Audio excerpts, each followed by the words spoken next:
sa araw-araw. Maraming pong salamat. Maraming salamat po, mahal na kapatid, sa napakagandang pagbabahagi. Katotohanan po ang tinura ng ating mahal na kapatid. Mga kapatid, ang sino mga naglilingkod sa dambana ito, kailanman ay di pababaya para sa inyo mga taga-Valenzuela.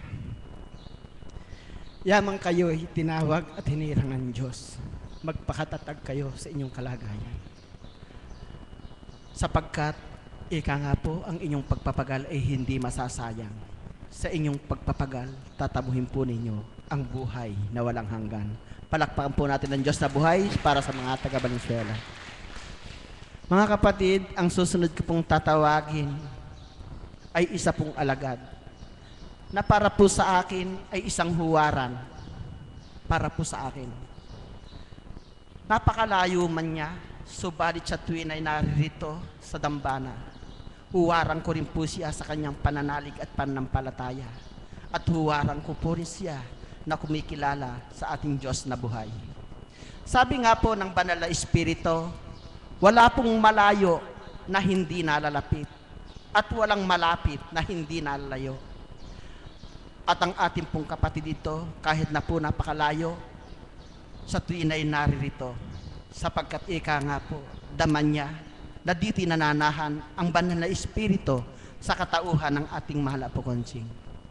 Palakpakan po natin ang Diyos na buhay sa katauhan ng ating kapatid na Jose Tulpo ng Quezon City.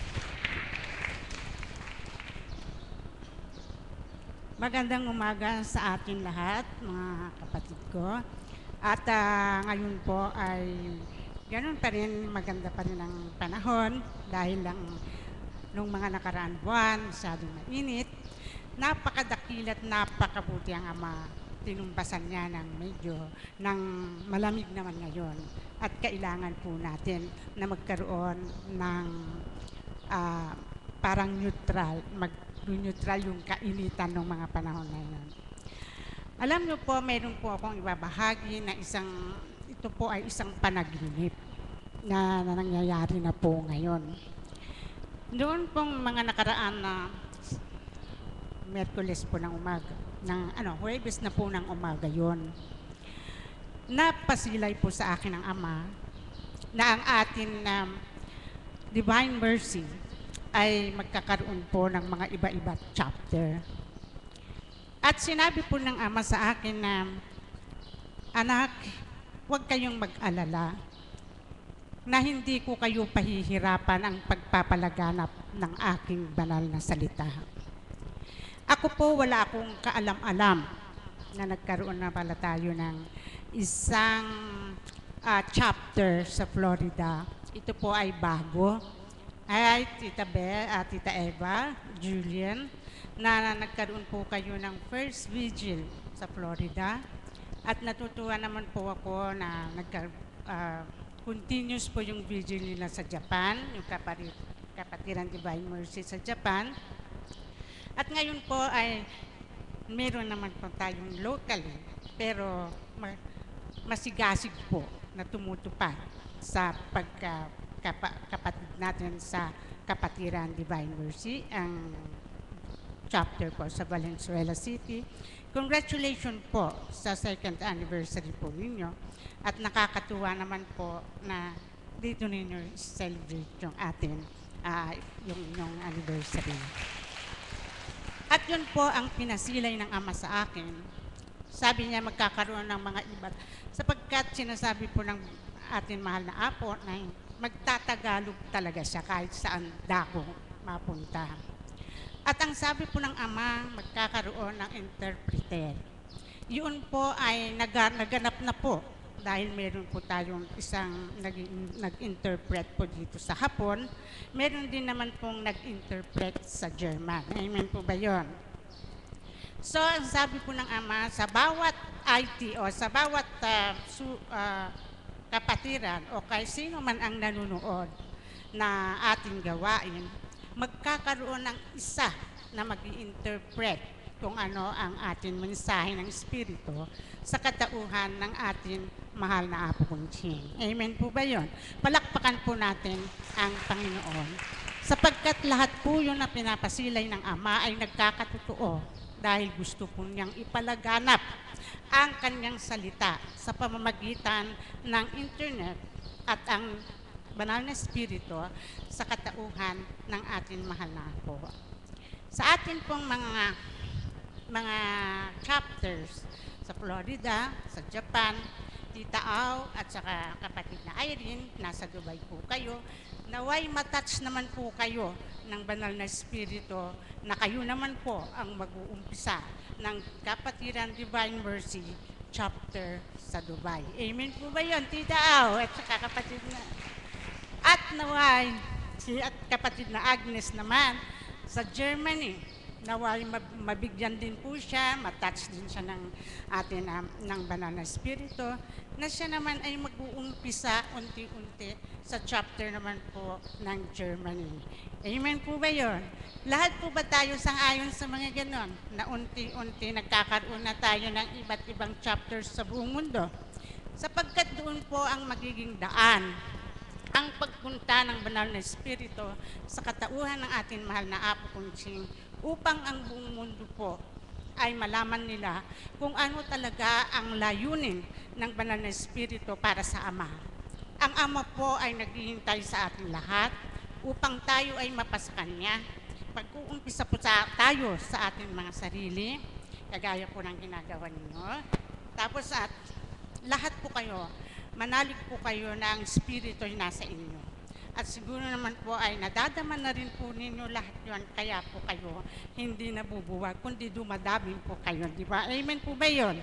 Kayo po ay aming mga kapatid na hindi man araw-araw nagpupunta rito. Subalit ang inyong chapter po sa Valenzuela, alam ko po yun, na dumadami na po kayo at ang nagagalak ang Ama, nagagalak ang Espiritu Santo. Kaya po, sa araw po na ito, kaya po ako, iba po ang nararamdaman ko. Gusto po ng Ama na may mga mensahe na gustong ipahibatid sa inyo na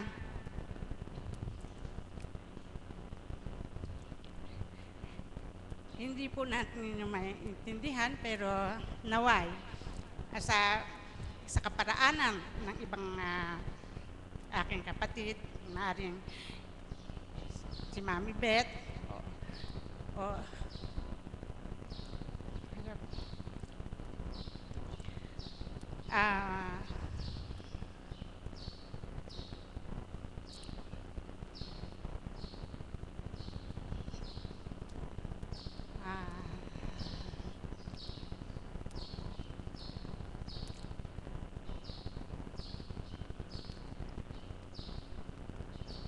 mga kapatid, nais ko pong ipahatid sa inyo sa chapter ng Valenzuela, Kapatiran Divine Mercy. Nalulugod po ang lahat na nasa langit sa bawat isang ginagamparan niyo. Naway lahat na ito ay ibahagi niyo sa iba pang mga tao. Bawat isa sa inyo, nakikita niya ang aking Ama kung ano ang mga pinagagawa niya. At yun ay nakaukit sa kanyang puso. Nakaukit din sa puso ng Divine Mercy na tinatawag. Bilang anniversaryong handog ng Banal na Espiritu sa inyo, balang araw makikita ninyo kung ano ang kanyang handog na nakakabuti. Ipagpatuloy ninyo ang magandang hangarin. Ipagpatuloy ninyo ang umiwas sa kasalanan. Pagpatuloy ninyo ang nagmamahalang kayo sa bawat isa. Nakikita niya na kayo ay umpisa ng bawang halimbawa sa mga kapatid niyo. Akalin niyo sila at bigyan niyo sila ng lakas upang naman sila ay nakasama niyo. Amen po ba yun?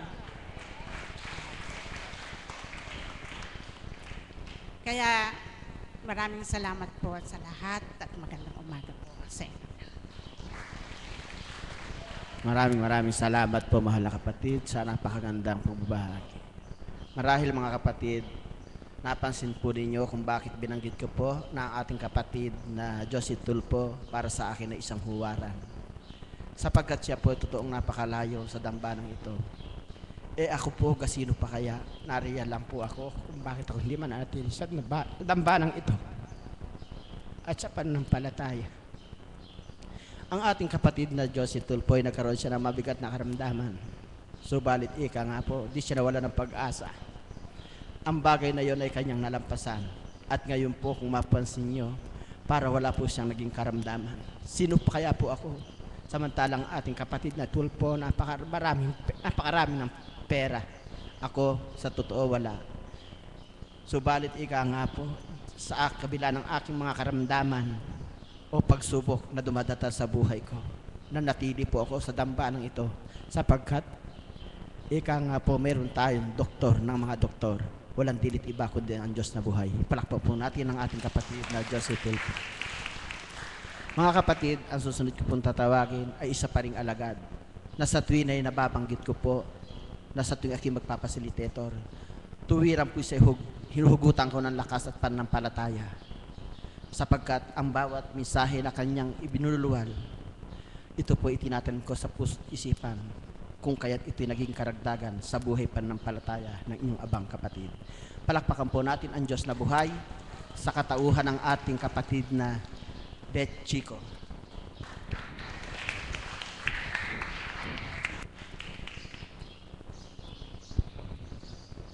Salamat pong muli aming dakilang Ama sa araw na handog mo. Pinupuri ka namin at pinasasalamatan sa bawat anak na inakay mo na makarating sa banal na lugar na ito upang muli makipagtipan ka sa bawat isa sa amin ng puso sa puso, ng diwa sa diwa, upang higit naming maramdaman na ikaw nga ay Diyos na buhay na dapat naming pasalamatan, pagtiwalaan at mahalin ang lubusan higit sa ano pa mang bagay sa mundong ibabaw. Amen. Congratulations po sa inyo. Sabi ko po, nung nagsasalita si Tita Josie Tulpo, sabi ko po, sana tawagin ako sapagkat meron din akong inspirational message na gustong ipahatid ng Ama sa inyo sa pamamagitan ng aking pagkatao. Alam mo kapatid, sabi mo, 3 kayong magkakapatid na nagkaroon ng tumor. At lahat sila, 2 sila'y nawala na, subalit ikaw ay nandirito pa. Alam mo ba kung bakit? Sapagkat may misyong kang gagampanan para sa ating Panginoon at ang misyon na iyon, binabati ka, nagtagumpay ka sa pag-akay sa mga kapatid mo. Hindi nabigo ang Panginoon sa'yo. Huwag mong guluhin ang kaisipan mo kung magre-resign ka ba o magre-retire ka ba. Ama ang kikilo sa buhay mo. Kapag niloob ng Ama na magkaroon ka ng full concentration para makapag-akay ka ng mga kapatid mo, hindi mo dapat paggalin ang kaisipan mo. Itatakda sa iyo ng Ama ang eksaktong oras, ang eksaktong araw, ang eksaktong petsa upang ikaw ay ganap na makapaglingkod sa Kanya. Kaya binabati kita, hindi ka nabigo. Ilan na nga ba ang naakay mo? Wika mo nga, 2 lang kayo, subalit ngayon, ilan na kayo? Ibig sabihin, ang patnubay ng Ama ay nasa sa iyo upang ikaw ay makapag-akay. Kaya binabati ko po kayong lahat. Pangalawa, alam niyo po, marami na po akong dig na chapters, pero dama ko po, iba po ang pagkakabuklod. Iba po ang pagbubuklod sa inang Panginoon. Kitang-kita po, yung tinatawag na solidarity, yung tinatawag na unity, sapagkat tahasang nakita kayo ng Panginoon sa Kanyang harapan kung paano yung solidarity ito ay sumainyo. Marami na po kasing chapters at isa pa po yung hinahangaan ko sa inyo. Kayo, miss, kayo, wala bang tao?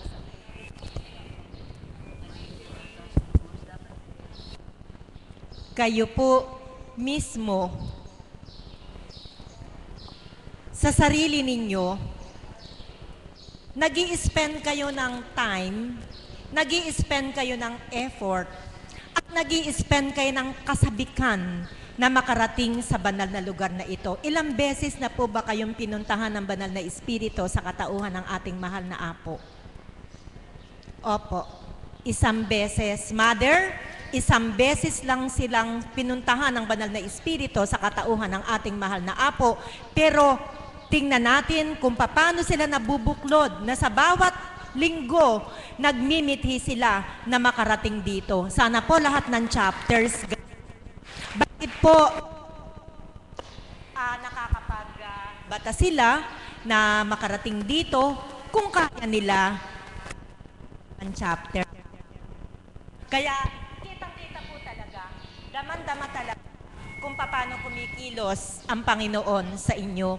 Hindi lamang sa pamamagitan ng mga hiwaga ng pagpapagaling na natamo ninyo, kundi ang higit sa lahat kung paano hinaplos ng Ama ang inyong upang kayo ay kumilala at magtibay sa Kanya. Puso sa puso ang ginamit ng Panginoon at galak na galak ang puso naming mga alagad sapagkat hindi nabigo ang Panginoon sa pag-aakay sa inyo. Palakpakan po natin ang ating Panginoon. So, yun po yung inspirational message po ay pagtibayan po ninyo. Magtibay po kayo. Maraming nakalaan ang Panginoon para sa inyo. Basta po ng ginagawang itibay ng mga alagad sapagkat meron kaming nadadamang kakaiba. At batid po namin na yung nadaramdaman namin kung bakit sa bawat araw kami nagmimiting makaparito, ganun din po yung ipapadama sa inyo ng Panginoon sapagkat kayo ng ating Panginoon. Mahal na mahal kayo ng ating Panginoon.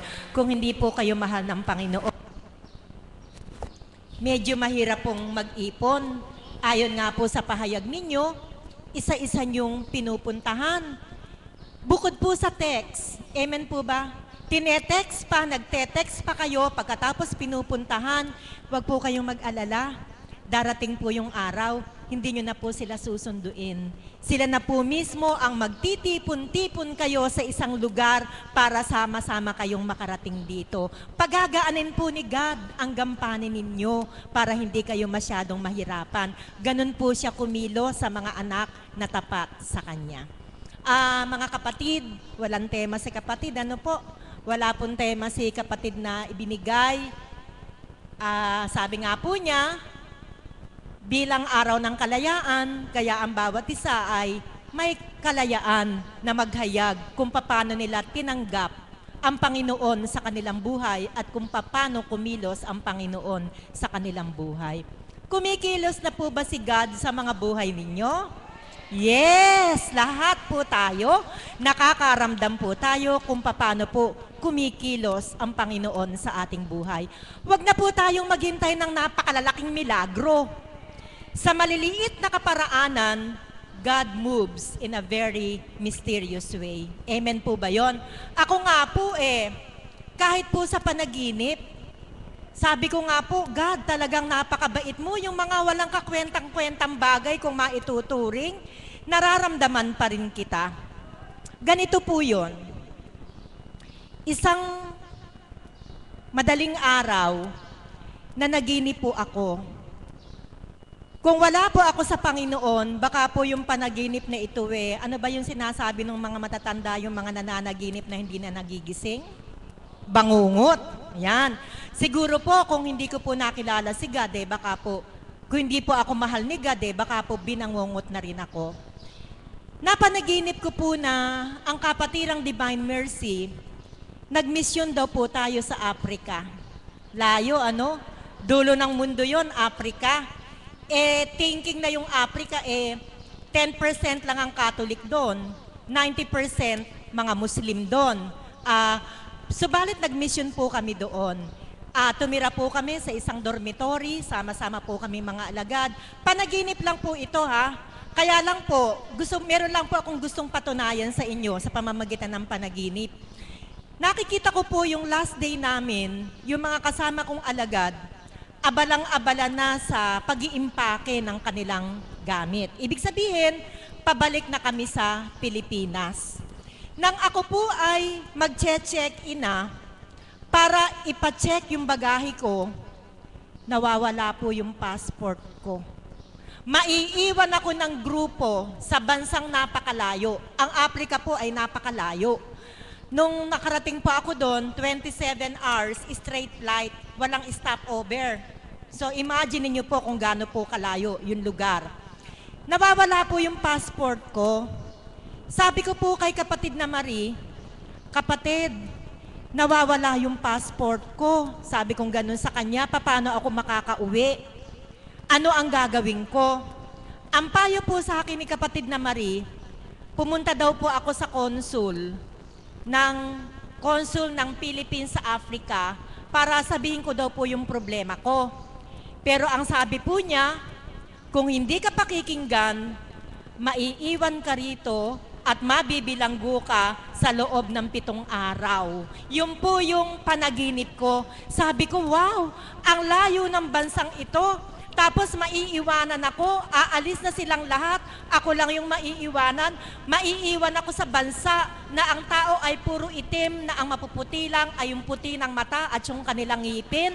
Imaginein ko lang po yung bansa.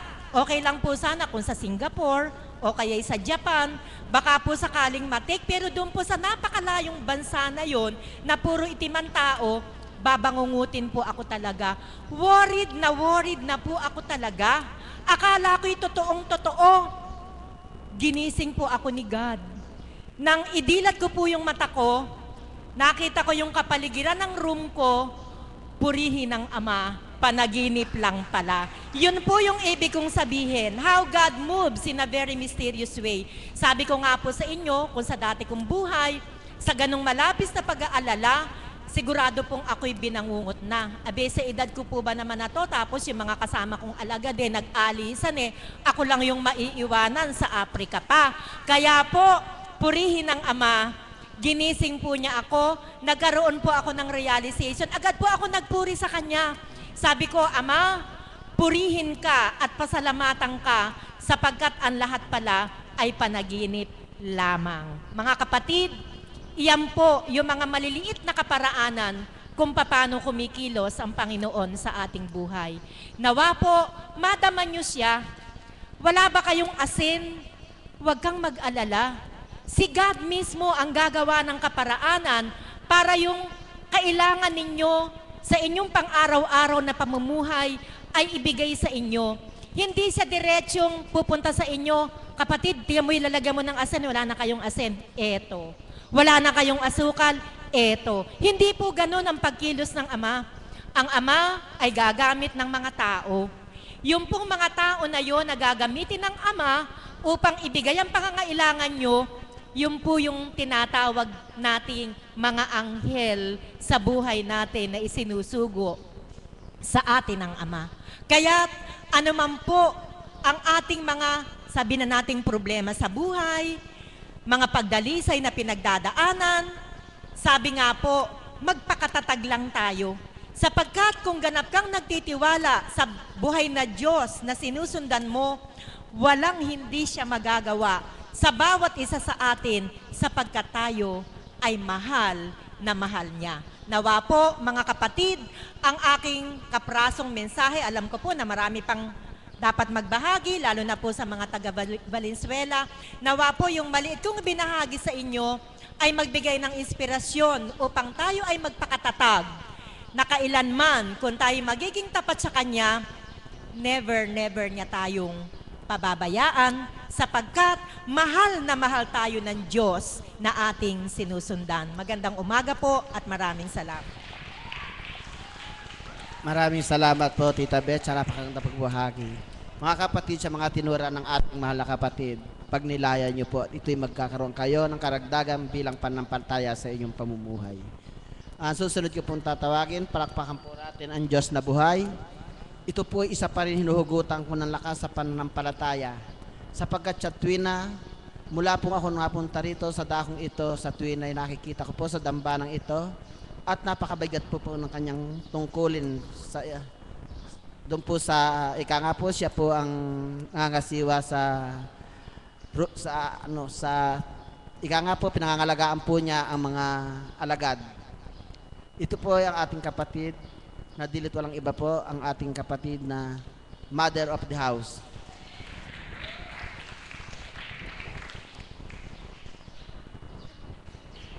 Salamat po, Ama. Buhay po ba ang Diyos? Masyado po ako na-excite sa anibersaryo po ng mga taga Valenzuela. Ito po yung nais ko po ipabatid sa inyo.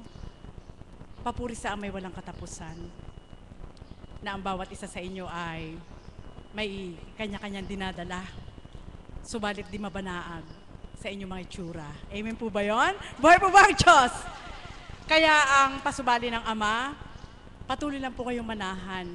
Ang dakong ito ay tunay na banal, at sa pamamagitan ng ating mahal na Apo Kunching, panatilihin nyo lang po yung paninindigan nyo na nananalig at nananampalataya kayo sa ginagamit ng ating Panginoon. Buhay po ba ang Diyos?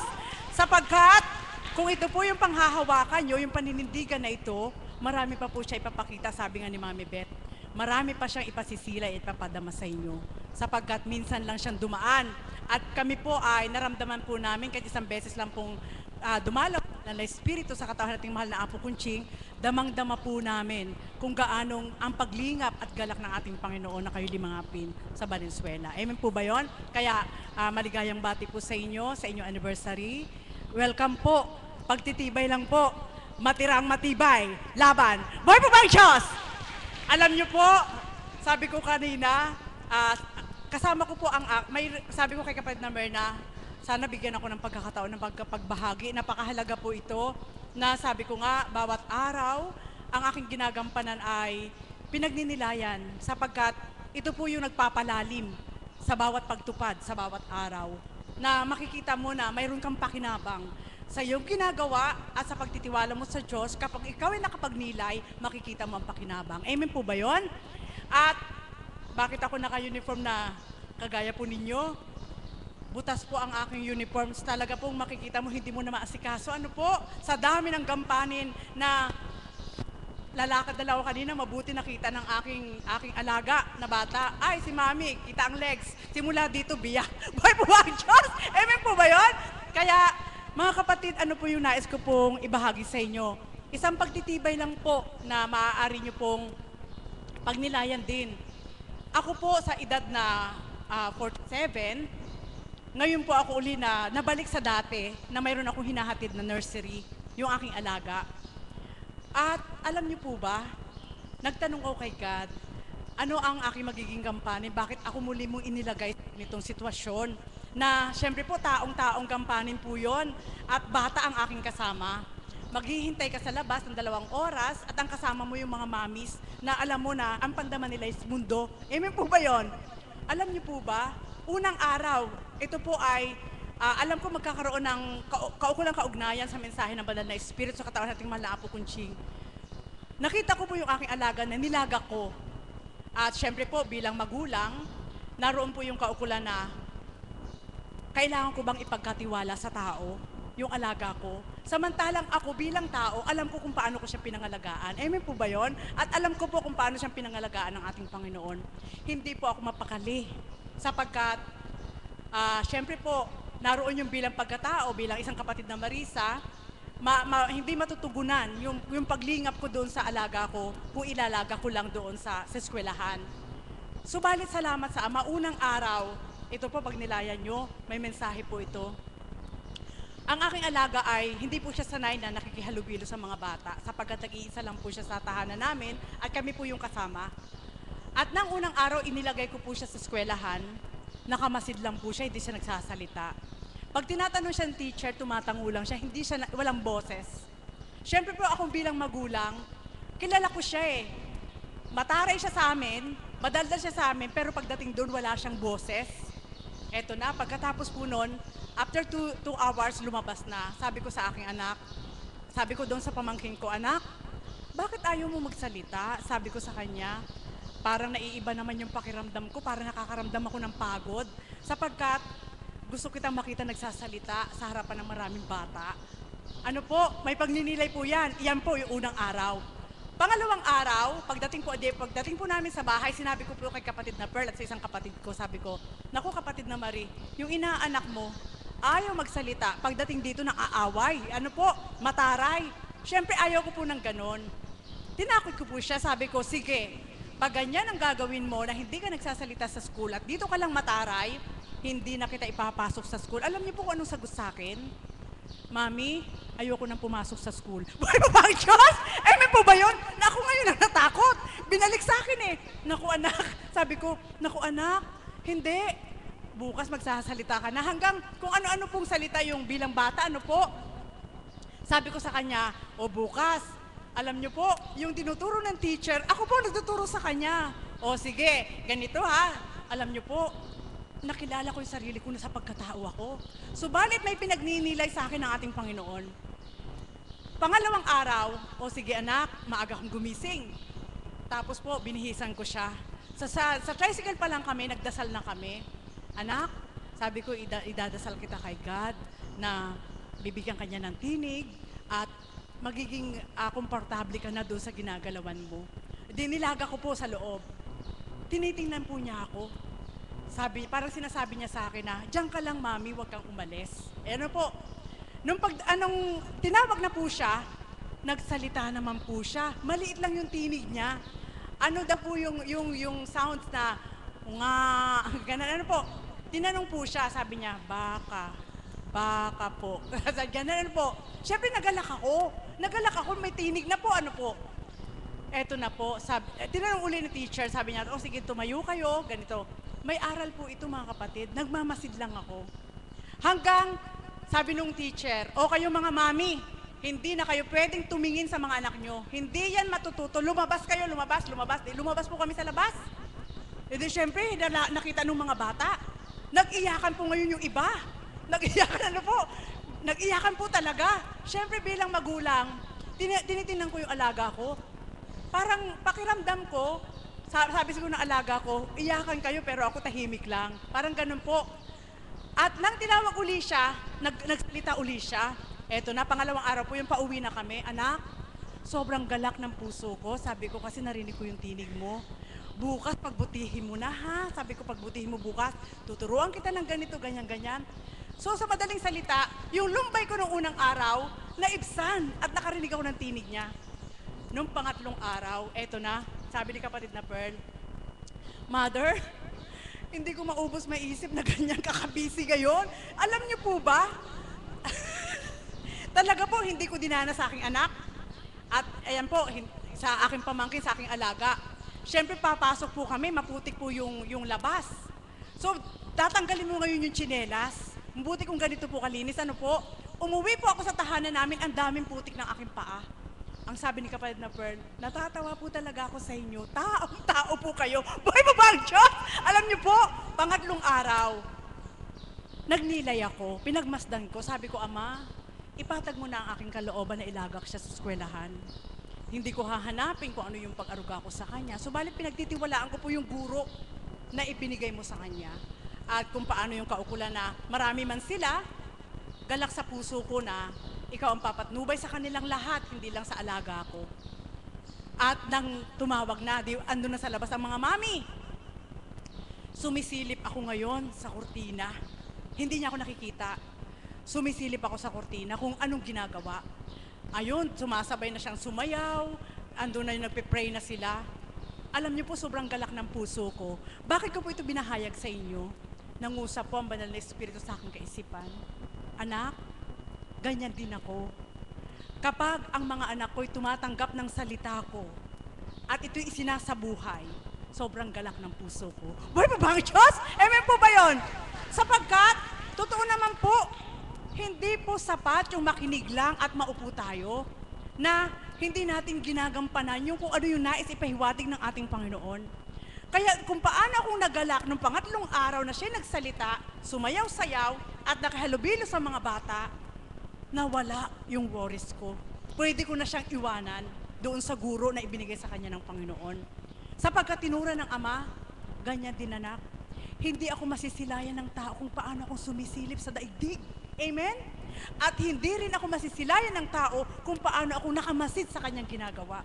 Ngayon, kung paano ka nagalak sa ginagampanan ng alaga mo, galak sa puso mo, karampot man ang nagawa nito, ganyan din ang nadarama ko sa mga anak kong tumanggap sa akin. Boy po bang Diyos? Amen po ba yun? At nung sinabi ni kapatid na Pearl, magdala ka ng upuan. Eto na po. Siyempre po, alam nyo na po ang ano ng mga mami. Magbubutuhan po ng PTA, yung mga officer. Nako, sabi ko, ayoko ng ganyan. Pasok ng mga mami. Magbubutuhan na daw po. Sabi ko, Ama, mahirap maglingkod sa dalawa.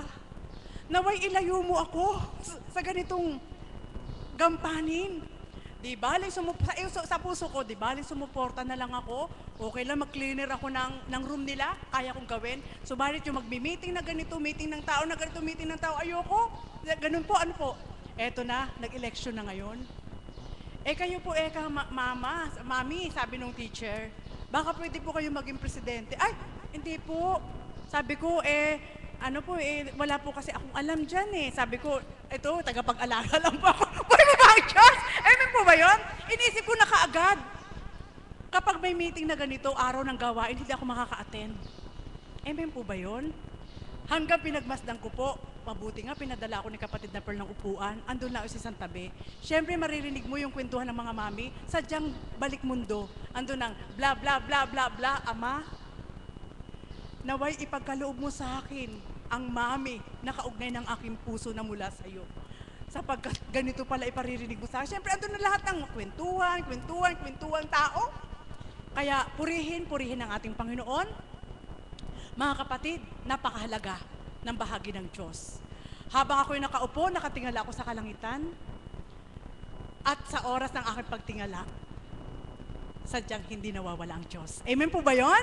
Sapagkat, ikaw po pala na anak na nagpumilit at nagsusumakit na magpakatotoo sa Kanya, siya mismo hindi Kanya iiwan. Buhay mo ba ang Diyos? Sapagkat, tarok na niya na hindi mo rin siya iiwan. Kaya sa oras na ikaw ay magkakaroon ng kaukulang pagdalisay sa mundo man ng tao, kung paano ka pagtupad, pagganap, number one siyang mangangalaga sa'yo na sa kabila na hindi mo nababatid kung paano kanyang pinangangalagaan, subalit isang araw, makikita mo na sa itsura mo, malaya ka na. Buhay pa ba ang Diyos? Kaya sabi ko kay kapatid na Merna, nakalaya na ba ako? Mukha na ba akong hindi haggard? Alam niyo po, wala po kayong alam. Napakarami pong dinadala ng mga hinirang. Subalit salamat sa Ama, sapagkat kung paano ang kaukulan na sinabi niya, na sinuran niya, mapayapa ang kalangitan na nasisilayan nyo, at kung minsan man ay may dilim ito, nahahawi na di nababatid ng tao, at pagdakay, malingat ka lang sa pagtingin, muli kang tumingin, makikita mo na ang kulay asul, kulay puti. Ganon din po ang buhay ng mga hinirang. Buhay po ba ang Diyos? Kaya, mga taga Valenzuela, mapalad po kayo. Tama yung sabi ni kapatid na Beth, magkaroon lang po kayo ng isang damdamin sa paglilingkod sa iisang Diyos. Magkakasundo po kayo. Buhay po ba ang Diyos? Totoo po yun.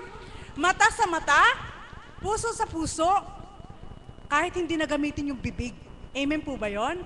Sapagkat, sa katotohanan po, nung tinuran po ng banal na Espiritu sa katauhan ng mahal na Apo, wala nang meeting. Sapagkat sayang lang oras, meeting, ano po? Nagkaroon po ako ng kislot sa puso ko. Bakit?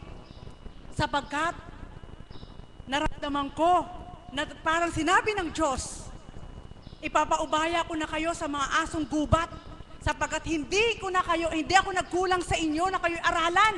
Ngayon, sa kaparaanan na ganyan, magagamit nyo na kung anong kaloob ko sa inyo na mula sa Ama. Buhay mo ba ang Diyos? Amen po ba yun? Kaya, salamat po mahal na Apo. Siyempre po, sa pamamagitan ng mahal na Apo, nung sinabi niyang wala ng meeting, ibig sabihin may tiwala ang Diyos sa amin. Amen? Buhay mo ba ang Diyos? Sapagkat, siyempre po, may mata po kami. Ang mahal na Apo andyan. Hindi man na namin nakikita ang Diyos, tayo po mga taga Valenzuela o kayo po mga taga-sunod, hindi natin nakikita ang Diyos, hindi natin nayayakap, subalit narinig natin yung tinig. Andyan si Apo Kunching na ginagamit niya. Damhin po niyo po sa puso niyo. Damhin niyo po ng matiim sa puso niyo. Kung iba'y angkop niyo ang damdamin niyo sa isang ginagamit ng ating Panginoon, mapalad po kayo. Bakit? Sapagkat ang damdamin na yaon ay mula sa Ama. Buhay po ba ang Diyos? Kaya walang duming isip, walang kung ano-ano man, kundi sa bawat araw, patag na patag kang kumikilos na parang ibon na palipad-lipad. Marami mang dinadala, nakakasadsad pa rin at humahapon sa pugad, kumakain na busog ang kalahat-lahatan. Muli, magandang gabi. Ay, magandang umaga po sa tanghaling ito. Maraming salamat po sa napakagandang magbahagi at sa lahat po na nagsipagbahagi.